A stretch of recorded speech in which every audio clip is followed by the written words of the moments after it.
Good morning. I am Nick Rishwain. I'm the Vice President of Experts.com.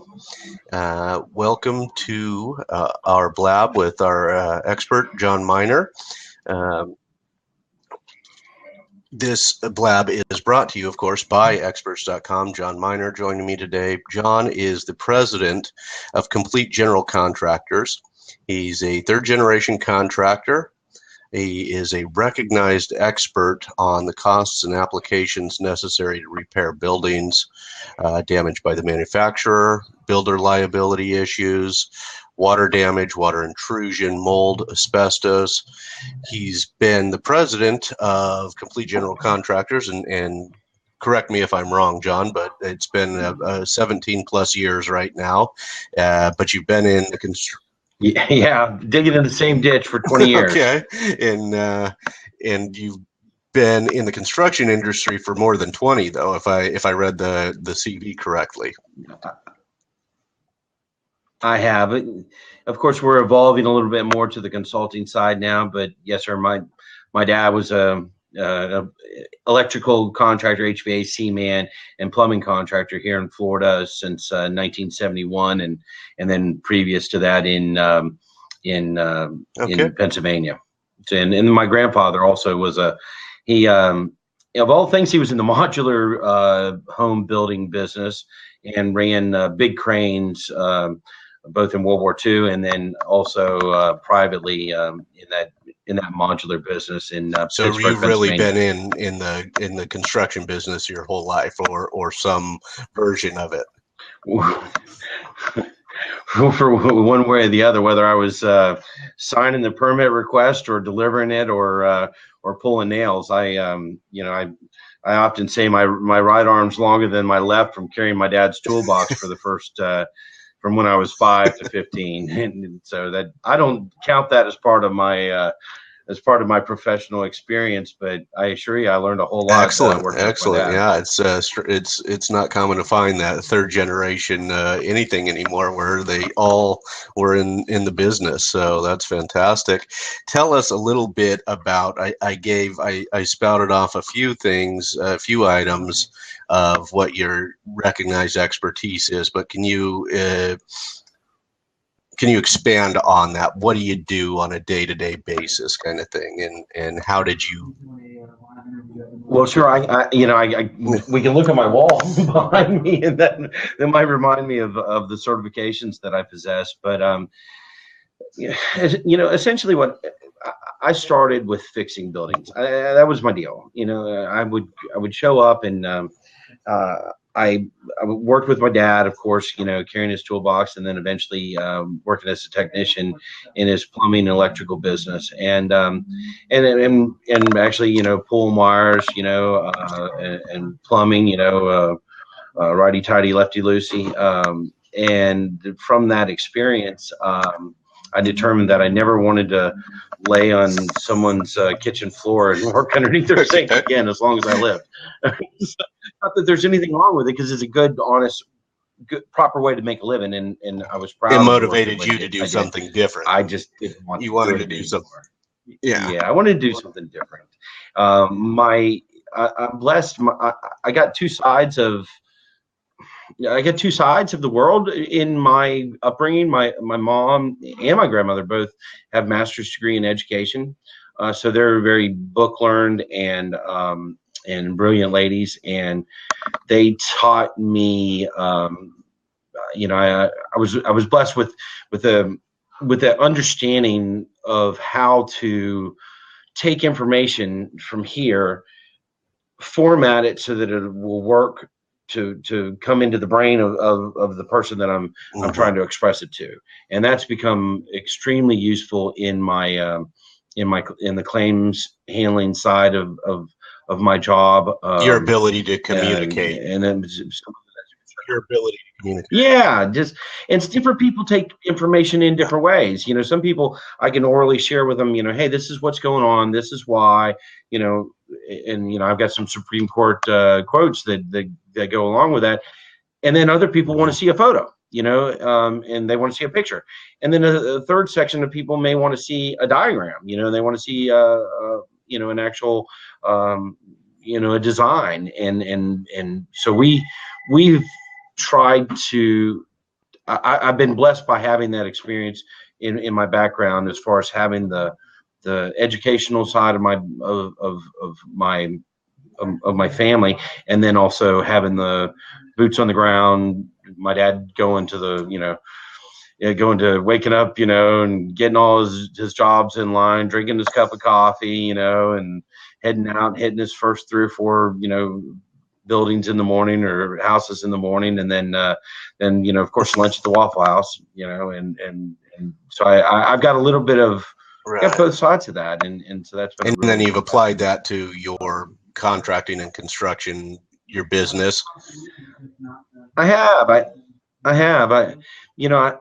guess I worked with my dad. I've got 3 years of college. This clearly should have finished, but just I got to a place to where I was working. I was making phone calls, and I was making $1. It was hard to walk away from making pretty good money, and initially in Pensacola, and then initially in Tampa. I determined to start my career in Tampa, Florida, which was a great place to work, and I learned from a company called Home Services Alliance, and they were the largest referral service of contractors in the country. And so my understanding of how a contractor's mind works, as well as my marketing background from college and what I'd done in school, really got me into a position to where I was able to take that portion of the business and really run with it, and we had tremendous success at HSA. I started at the local office, then went to the regional, and then ended up actually in the corporate office. And at I guess 26 years old, I had 500 folks working for me, and office on the 26th floor of the 100 North Tampa building in downtown Tampa, with a view overlooking the Hillsborough River. Unfortunately, I wasn't making enough money to be able to park my own truck or the time my car in my own building. I had to park where the grocery store is across the street on Kennedy, and walk every morning to my office. But I was happy to do it. You do what you got to when you're at age, And then it was cool. That's cool. That is awesome. Cool. And then I was looking at. Yeah, we actually worked with some big companies at that time. We worked with Microsoft, and we were basically kind of a precursor to Angie's List, what Angie's List has became. So we had some really neat, big customers, and I got an opportunity. That's awesome. So then from the residential type of thing to big corporate, you're used to working with all of those folks. Exactly. Yeah, I had some relationships where I would bring in 20,000 clients at a time, and that was a neat process. Then the hurricane hit Pensacola, Florida, where Gulf Breeze, where I'm from, and I said, "Goodness, I'm gonna go home. I'm gonna go. You got to go home, take care of mom first, And so I did, and I was pleased to do so, to get back to my mom's house. Funny story. I was riding back on I-10, and it was right after the storm, before anyone else was even on the road getting back.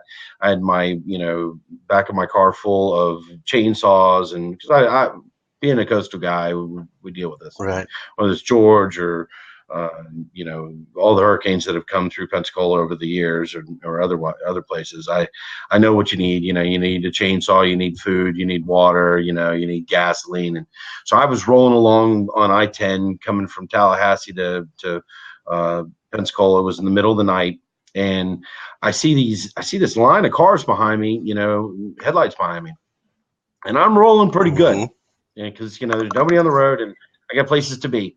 And I see that they're gaining on me. So I don't know if it's, I'm waiting for a Mad Max episode.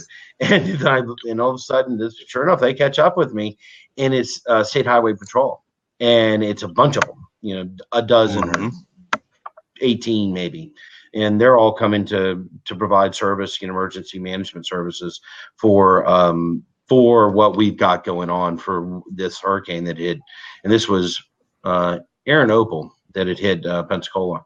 And so they passed me. None of them pulled me over, which was nice of them. And I followed them all the way and I just got in behind them and just kept the speed. You know, if they're going to go, let's roll, baby.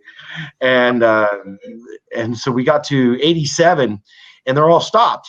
And I said, "Wow, this is interesting." So I walked up there and I went, "What do we stop for?" They said, "Man, we got a tree in the road." And I'm sure the road's been cleared once, but you know, trees will continue to fall. And I said, "Well, I got a chainsaw." They said, go up there and cut that tree down. I said, "You got it." So we cut down that tree, and one of the trucks, you know, one of their early trucks had a winch on it, which had son of a gun out of the way. And when we got all the way to Navarre Beach, where 87 was, they said, "Hey, you know, where are you headed?" And I told them where I was going to my parents' home on Soundside Drive and on the Intercoastal Waterway between Navarre Beach and Pensacola Beach. And they said, well, they gave 2 troopers, and they said, "Take this man wherever he needs to go."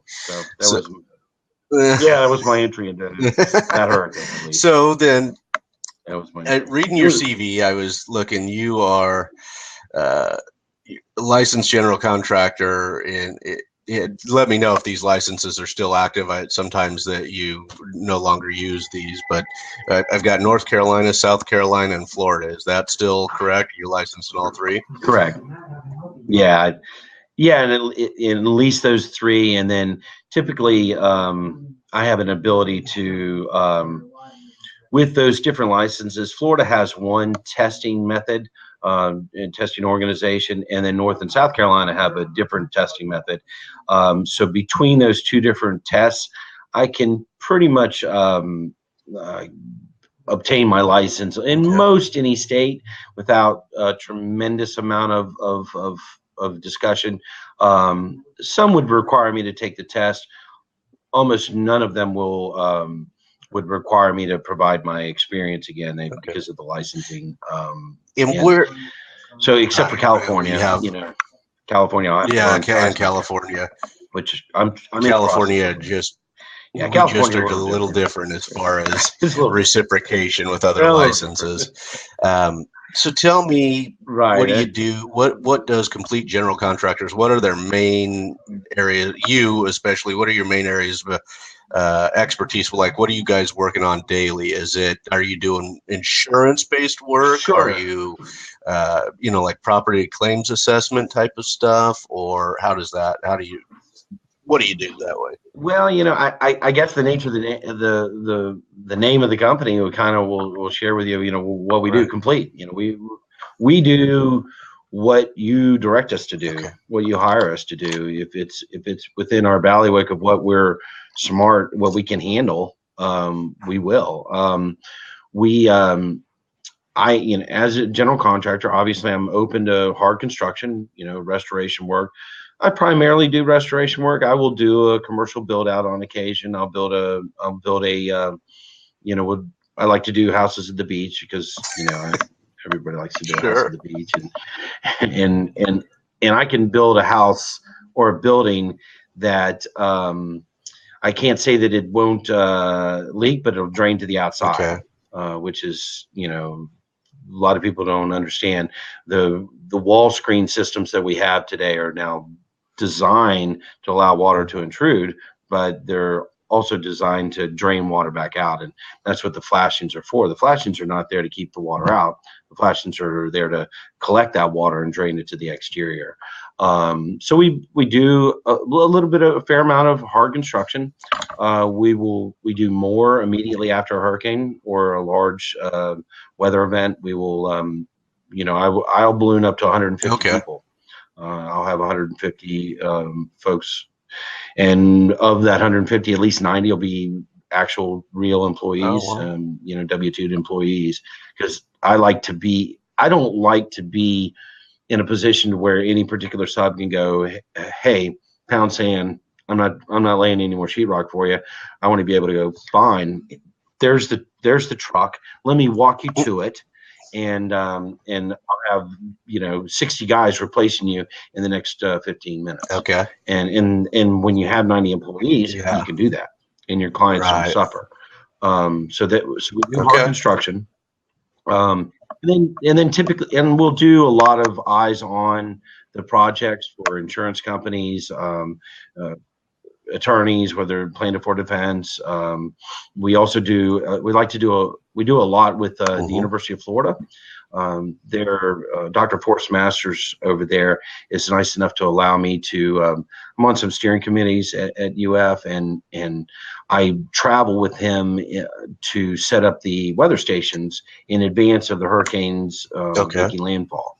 So I show up, and now, of course, all those guys show up and sleep in their F-350s, because they're 22 years old, or Dr. Masters a little bit older than that. But I take my RV. I've got a comfortable ride and an air conditioner, and I think they may be eating MREs where I've got a cooler full of steaks, a Yeti that keeps my my ribeyes cold.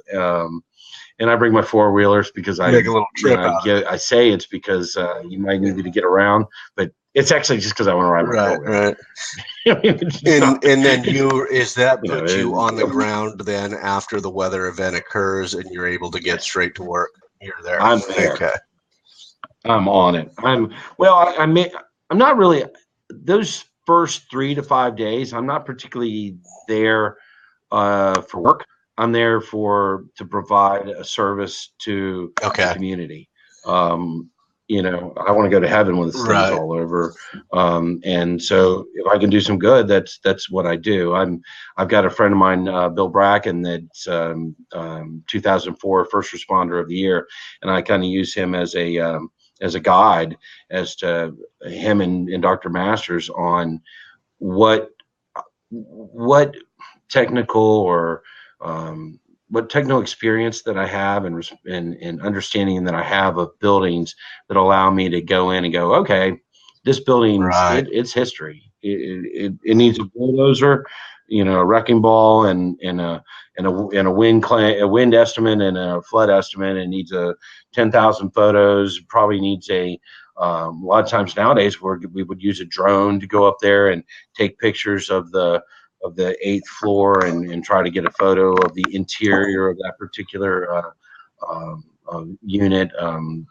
Back in the day, we would use a lift or a crane would drop me down in there so that I could use my telephoto lenses and get and document the conditions going on inside of each unit, so that then I can tell the tale down the road if there's any disagreements between the insurance company and the owners. And regardless of whether I'm working for the owners or whether I'm working for the insurance company, it is what it is. Right. The facts are the facts. If I got ceiling stains, I got ceiling stains and I got a roof off, it's, I got some wind damage. If I've got the knees knocked out from underneath the building because of storm surge, and that comes back. I'm a certified floodplain manager. I've kind of been getting to my qualifications. I'm a certified floodplain manager, which is one of trained by FEMA.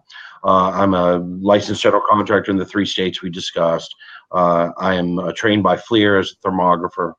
So I do building diagnostics on commercial roofs and exterior walls and things of that nature. I'm a member of the RCI, Roofing Consultant Institute. I'm on a steering committee or not a steering committee, but on a group lead over there. ASTM, I'm a member of their organization. I'm a member of their organization. I recently was on the steering committee for FEMA Building Sciences, where we did a large scale test of building materials and the effects of wind on building materials throughout the Southeast for SERI, the Southeast Regional Research Institute, at the IBHS facility in South Carolina, which was really a neat thing to be a part of. I'm an OSHA HAZWOPer. So you're pretty well rounded as far as not just construction, but some of the affiliated or associated items with construction. I'm not sure how I'm trying to say that, but you've got the basic building. You're right. And is that?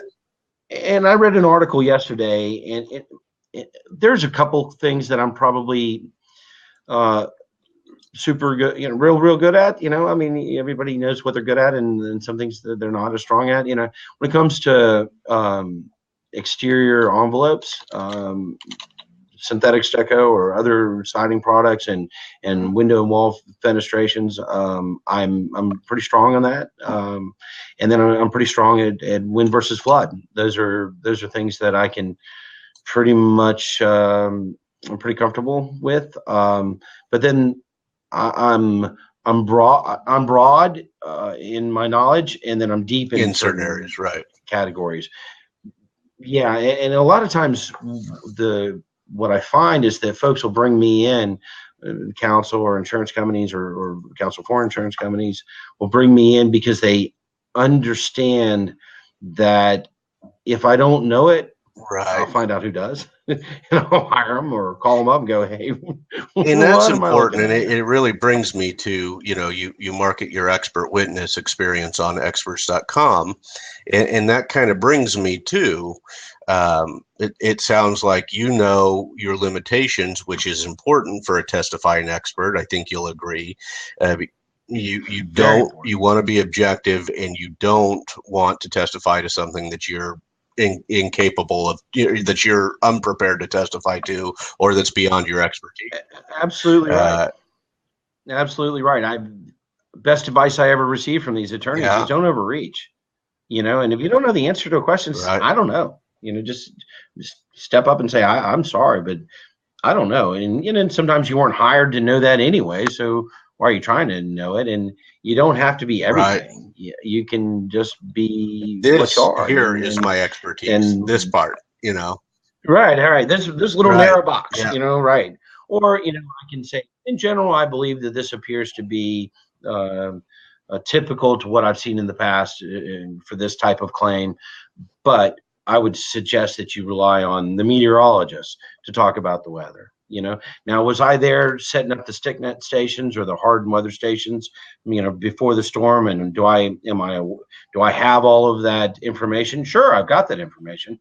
Can I extrapolate it out to you as well as the best meteorologist can in the country? No, and I shouldn't. My brother is a meteorologist for the Navy for 25 years. Me talking weather with my brother would be like,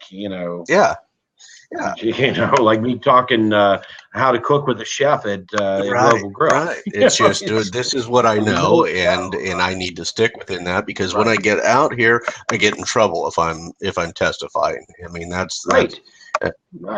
Yeah, and you just have to. I think there was an old Clint Eastwood movie, right? Yeah. Know your limitations. And that's it. So tell me. I want to go into a little bit about your testimony, as that's kind of what you market, but tell me a little bit about, I like to have fun with this. I don't want you to get into any names of parties or anything like that, nothing confidential, but, tell me some of the fun items that you have testified on, and then maybe give me, if you can, and we can come back to this as sort of a second part of the question, what was the most fascinating case that you worked on, and maybe you can share some facts of that. So just sort of items that you've been asked to testify about, or been deposed about. I've been in more than a dozen trials. I've been in hundreds and hundreds of appraisals, both as the appraiser for either party. I worked probably 50-50, plaintiff or defense, or policyholder or insurance company. So I'm really proud of that I'm still hired by both sides. It's important.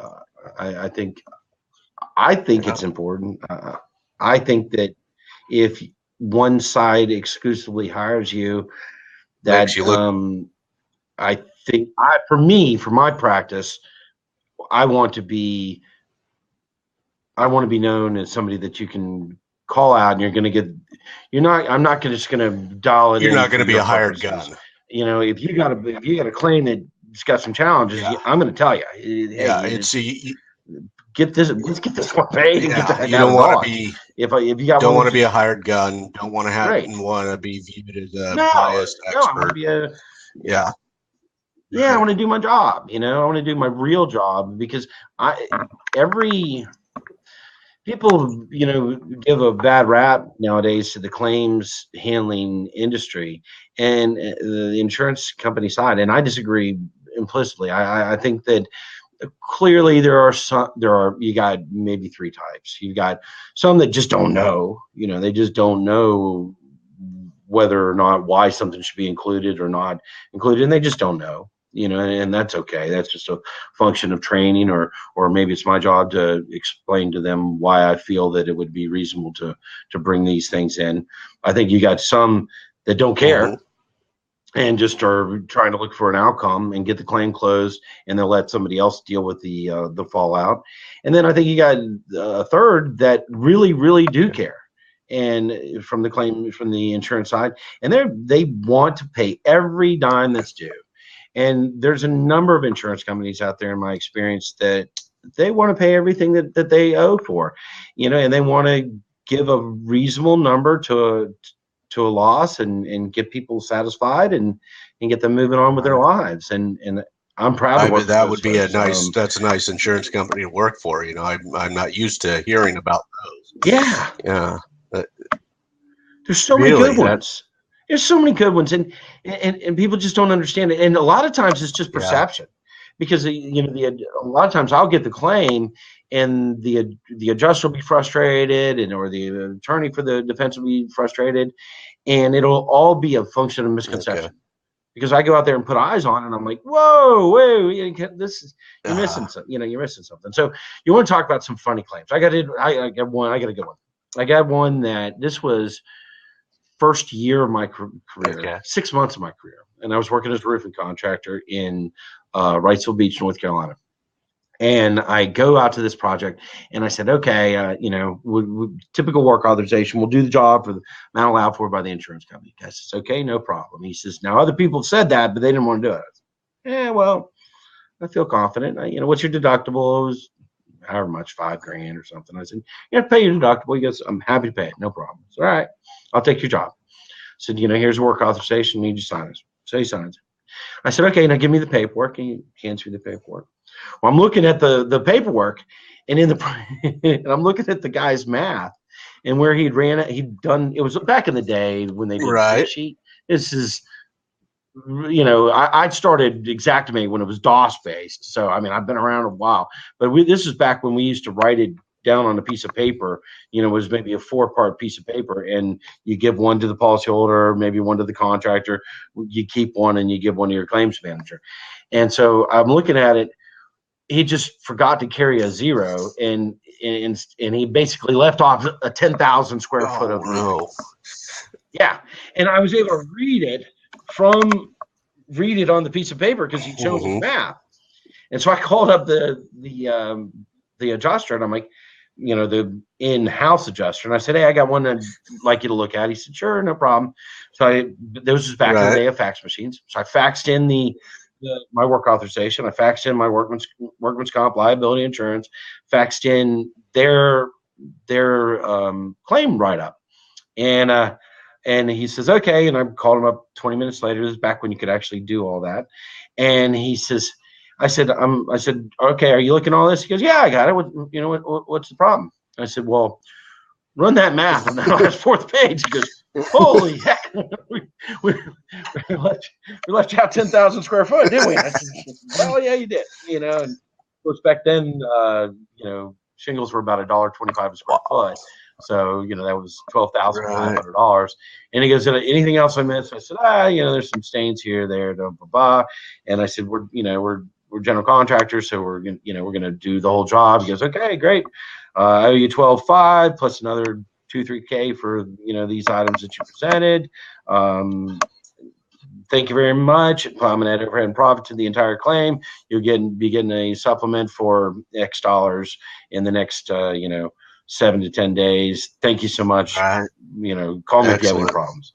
Yeah, it was beautiful. It was just a dramatic mistake. And so and then in the litigation, you've done a lot of them. Which one has been like the most fascinating for you? Was there a fact pattern that was just Um, really interesting and amazing, or so complex that? I, I had a pretty neat one with the Louisiana State Supreme Court. I guess it was maybe 2 or 3 years ago. I did it was the first challenge to the Louisiana New Home Buyers Warranty Act. Okay. And that's what they call it, the Louisiana New Home Buyers Warranty Act. It's a relatively new program, and it was set up apparently as a protection to protect Is this new like home buyers a in the state of Louisiana. post-Katrina type of protection? Yeah, it was post Katrina. It was, and it was for new construction. So if I build your house, or a Louisiana contractor builds your home, and they make mistakes, there are statutory requirements for you to file your claim, A, and then B, depending on whether it's a cosmetic challenge or whether it's an actual structural challenge. And so my testimony, the claim that I was involved in, the building had hurricane damage, and it also had builder liability or construction defect.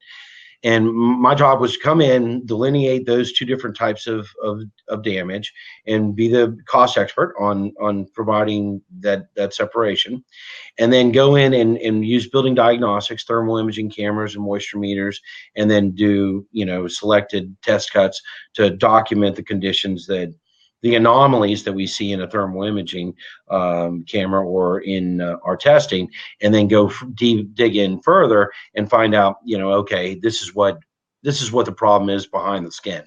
So we took this house apart, and we found that there was a lot of challenges: reverse lap flashing, lack of expansion joints, just a litany of problems. So we had the insurance claim for the wind over here, and then we had the insurance claim for the builder liability or construction defect claim over here.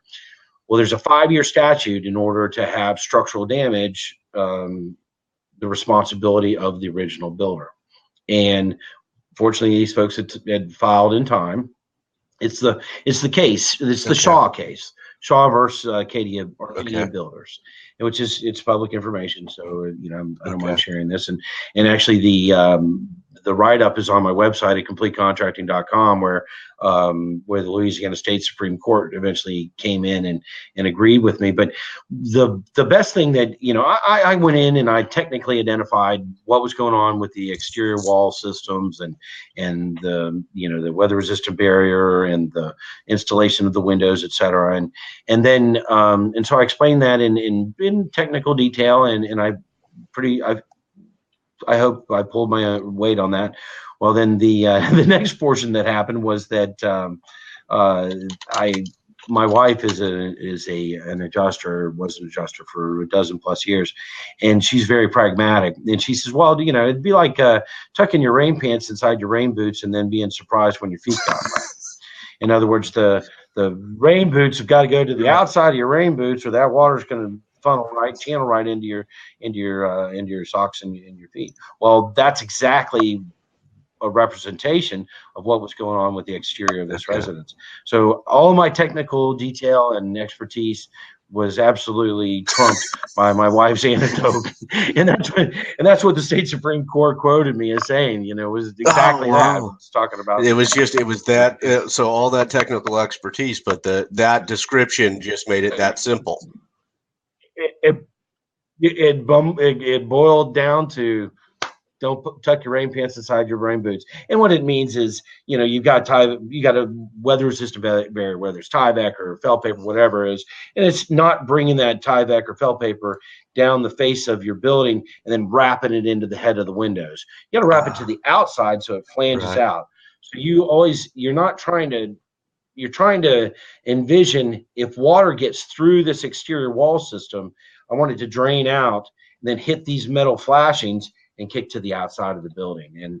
And that's what building with southern yellow pine and timber framing that is so much done here in the United States. That's how these buildings are supposed to be interesting. That's interesting. And then just as Well, VJ's giving you a lot of props there, liking what you're saying. So, thank you. Thank you very much. There was another thing. That's a great story, and I'm gonna. Can you stop? Can you? Did you set it on the auto props there, VJ? I think you did. Oh no, you didn't. I thought it was the automatic thing. I was. He's sticking with me. Yeah, he's sticking with you. He's liking you. You wanted to cover when we talked yesterday. You wanted to cover the federally appointed umpire thing that you're doing. Tell me about that. This was a really neat project. Sure. I was put together as I was considered as one of 4 candidates to be brought forward as an umpire in a federal case associated with there was a courthouse, Webster County Courthouse in southern Mississippi, or almost central Mississippi, had caught on fire. It was a 100-year-old structure built in 1915, built really brilliant construction for 1915. I mean, it's not the pyramids or anything, but it's pretty strong. And beautiful building. It had elevated concrete slabs. It had solid white brick, and solid white brick basically means that you're relying on the brick as your weather-resistant barrier because of the thickness of the brick. Multi-white brick means 3 bricks wide, or it could be 5 bricks wide. It could be like we have out here at Fort Pickens, and it could be 25 bricks wide. But solid white just means multiple bricks. Whereas compared to brick veneer that we have nowadays, when we look at a building, that's 1 layer of brick. It's just there for pretty. It's not. Has no structural bearing on the building. Well, this is solid white brick that holds the brick in place. The parties went back and forth in front of a federal judge, and determined in their infinite wisdom or terrible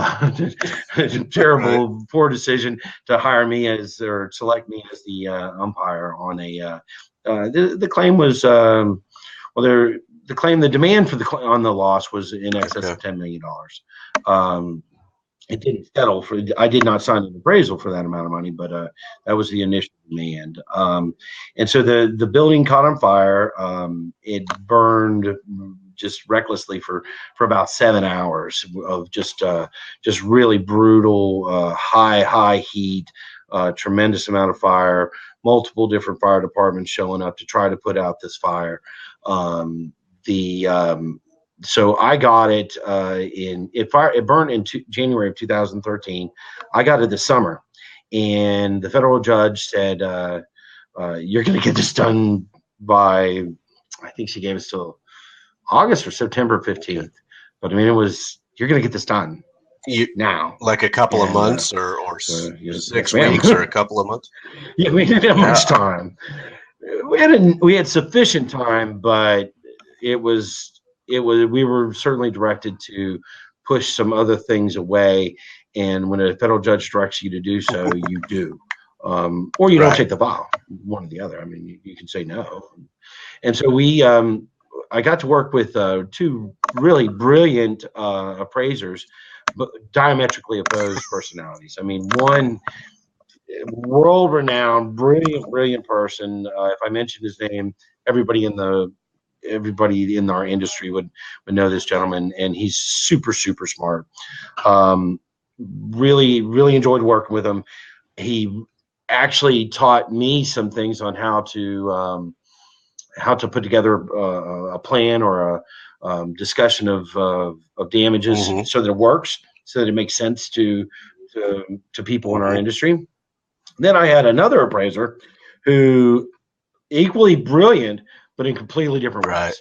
When I describe these 2, I say, listen, one of these guys, I could say, okay, I need to build a bridge from Pensacola, Florida to Havana. Now that Cuba's opened up, I figure we need to go down there, maybe pick up a 1957 Chevrolet, and certainly a cigar.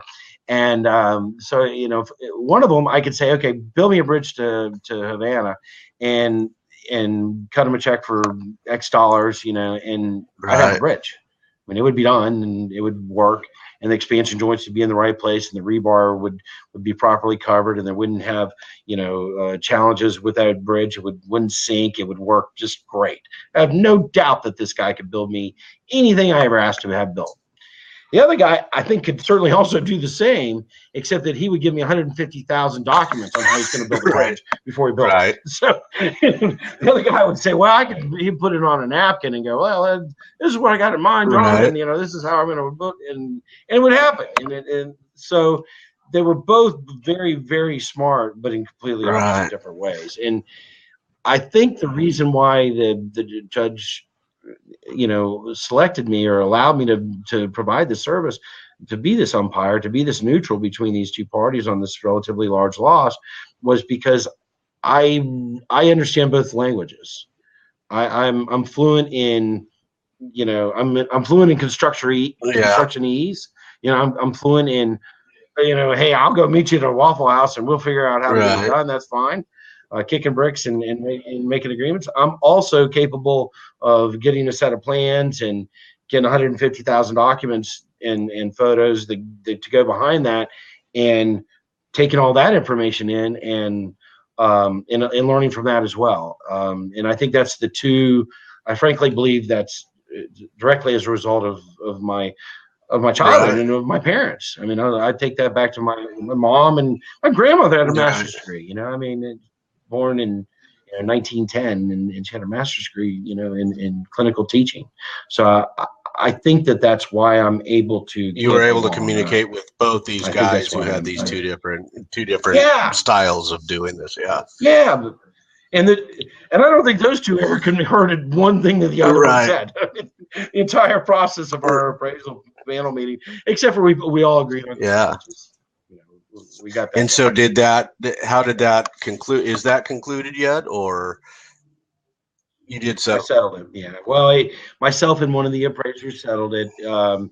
I reduced the spread between the parties tremendously, and then I had to I made my own appraisal of what I determined to be the value based on a lot of site inspection. I personally spent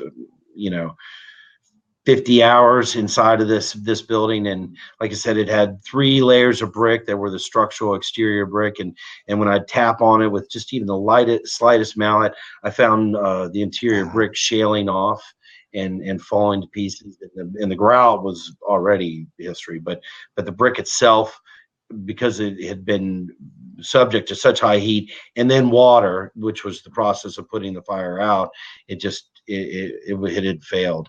Now the outermost brick, which had been an addition done some years past, or after the initial construction, but before we got there, was a hard tan brick made by St. Joe Brick Company, and they make it with the original molds. If you ever seen bricks made, they're not all concrete and then spray some red on the front, or clay and spray some red on the front. These are bricks that are made in full with the same material front to finish. They don't have the holes through the middle of them, and they lay them out to dry. They use a wood mold to make the brick, and then they lay them out to dry, and then they put them in a kiln, and then depending on how close they are to the fire, depends on how dark or light they end up being. So you use different bricks for different purposes. It's I learned a lot about brick in the process of this. I was thinking, I don't think I've ever seen I've never seen a brick made, so that's I'll have to go YouTube it later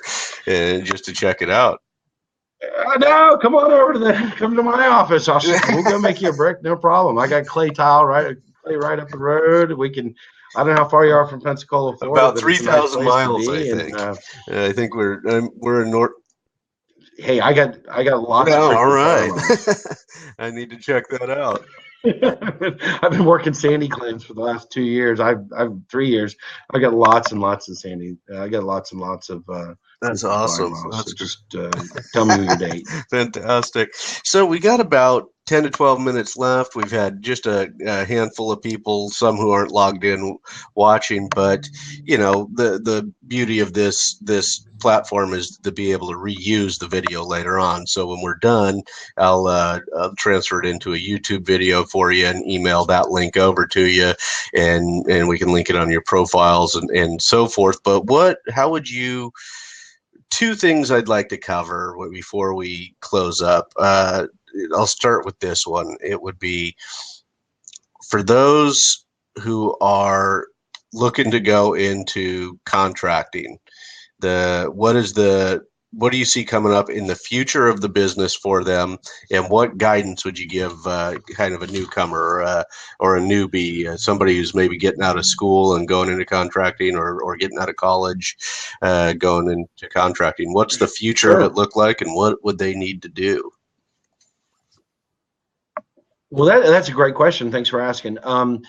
For one thing, like at Complete, we have a UWF internship program here that we bring folks in from their construction management schools and let them train with us. Mm-hmm. And I pay them. I pay them a lot, but I pay them enough to get gas money to school and and have all the chicken wings they want. What I would suggest, I know what I did. I was blessed with the previous experience of having a father who was a contractor, but what I would suggest is you get your obviously, if you can be a PE, right, do that.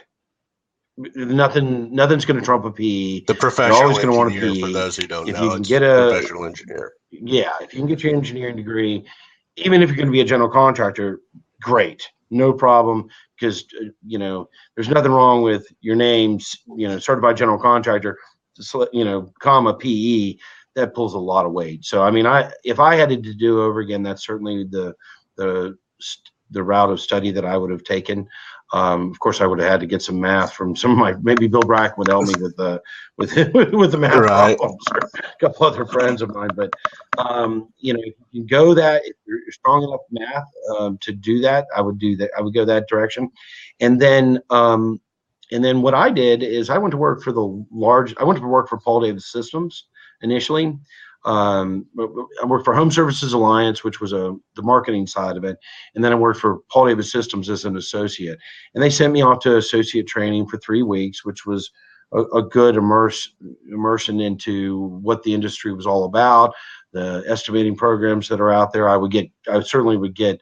There's no reason not to get cognizant of the different estimating programs that are out there, whether it's Timberline or Xactimate, or depending on whether you're going to go to new construction or whether you're going to go to restoration, whatever you decide what interests you the most.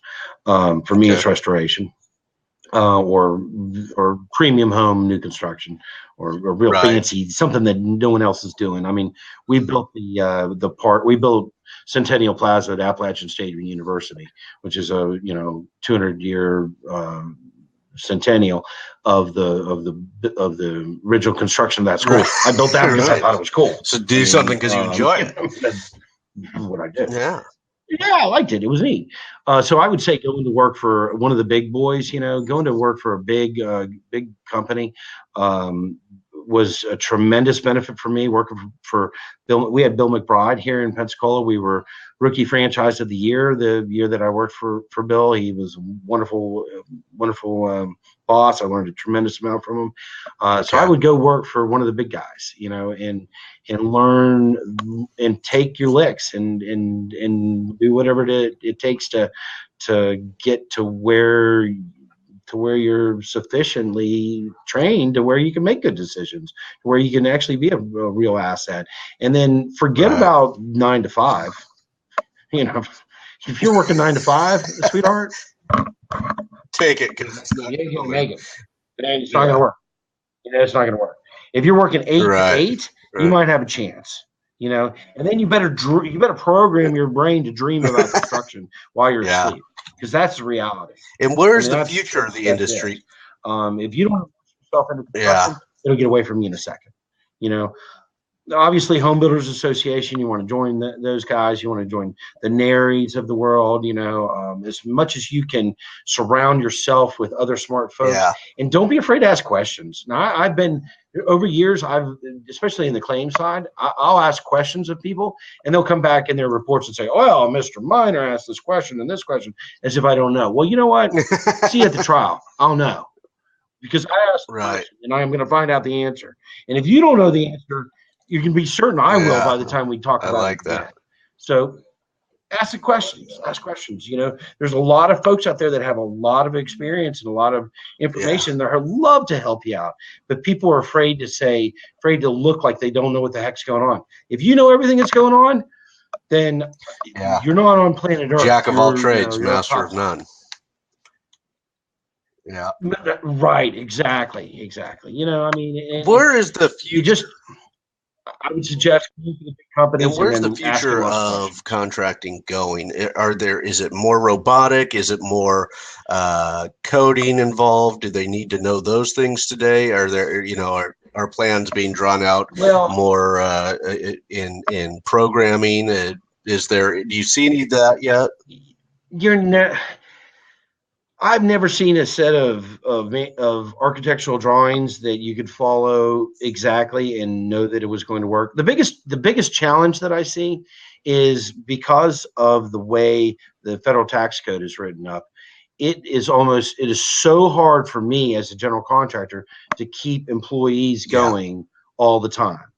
So these contracts, it used to be when you hired my dad or my grandfather, he was with you from front to finish, all the way through.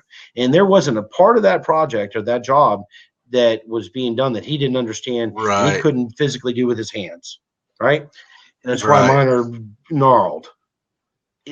Nowadays, people seem to have a feeling that they don't need to, that they don't need to go in and really learn all the trades, all the different. You got to learn those trades better than that tradesperson, because I see big, large construction that I'm involved in construction defect claims on, where rebar may be placed too close to the railings. Ask any construction defect lawyer out there, and he'll say, "Oh yeah." They know it before when it walks in the door. And what it is, it's a function of somebody, the general contractor, standing on top of that project, or somebody that represents him standing on top and going, "Whoa, no, don't cut that railing off because it's going to interfere with the rebar below." Make sure the rebar's set right to begin with. Then make sure that your stainless steel sleeves go into your concrete on these large towers that are on the beach. Make sure they're dead on right, because that railing, when it comes, it's finite. It's going to be exact. If it's supposed to be 12'6" across, it's going to be 12'6" across. So you're dealing with something that's going to be finite, and it's the last thing that shows up. So if it's a function of working between all these independent subcontractors that we've got out there, and knowing to be able to tell them, okay, this has got to be exactly like this. And you can't, even though you got a big job, it doesn't matter. Somebody's got to look at every single part of the project and make sure that somebody doesn't move off 3/4 of an inch, because it's easy. So that's that. It's knowing the subs jobs as well as the subs know them. You don't want to do them for them, but you dang well want to be able to look at it and go, that's wrong, fix it. And if they don't want to fix it, you say, you see that road out there, Highway 98? Find it, because I'll have it replaced by this afternoon. And 9 times out of 10, they're going to go, okay, let's figure out a way to get this together. Yeah. Because that's what you really want. Yeah. And that's what they want. People want to work. And so, but you got to be able to, but you got to see that, you got to be able to see and understand where they're right and where they're wrong. Right. Yeah. That's right. And that's the responsibility of the GC or the project manager or the construction manager. Somebody's got to be eyes on that building, paying attention to those details, and it's got to know the individual subcontractors' work as well as they do, or better. So, and to wrap it up, and when I stop the recording, you don't have to disappear right away. We'll run it through after I stop the recording. But to wrap it up, There we you go. we gotta schedule your flight. To wrap it up, where can people find you? I have posted a few of the links in the chat bar, but let them know where to find you or how to get a hold of you. Sure. Well, certainly you're welcome to call me at my office in Gulf Breeze, Florida, where Delta's ready when you are. I do a little bit of review of properties between Panama City and Perdido Key, where I can actually zip out to them. But my office number here is 850-932-8720. And, the vast majority of my work is all over the country. I run from Denver to Oklahoma to the border of Mexico, which is pretty interesting projects, to Miami to New York, and all points in between. So that's where I travel. My projects range anywhere from, most of them are pretty big nowadays. But I'll take it. I'll build you a doghouse if you're willing to let me build it with stainless steel nails and make a comfortable place for the dog. And they can, of course, go to my website, which is CompleteContracting.com. It's in the process of being totally revamped. So if it's not exactly perfect, please bear with me. We're getting it really, really good here shortly. I'm adding a lot of videos to my case studies so I can talk about the nature of the different projects, and what and then I send out a blog every month, and I try to do a blog on what's important in the industry for folks, not so much for me. Right. It's not a yay, John. I mean, it's hey, these are the changes for the National Flood Insurance Program based on the Bigger Waters Act, or now the Grim Waters Act. Yeah, well, you're putting out information, which is the right way to put content out. The tooting the horn type of thing doesn't go very far. Here's some. Right. If they like me, they like me. If they don't, they don't. I hope that they will. But excellent. So that's it for us today. I'm Nick Rishwain. This was brought to you by Experts.com, and with us was John Miner. You can find him at CompleteContracting.com. You can also find him on Experts.com. I will post the link to his expert witness profile in the chat. And again, we thank you for being here, John, and I think there's some other topics in the future that we may be able to do this again and cover maybe a shorter topic, but a specific topic. Any way that I can serve would be my pleasure. John.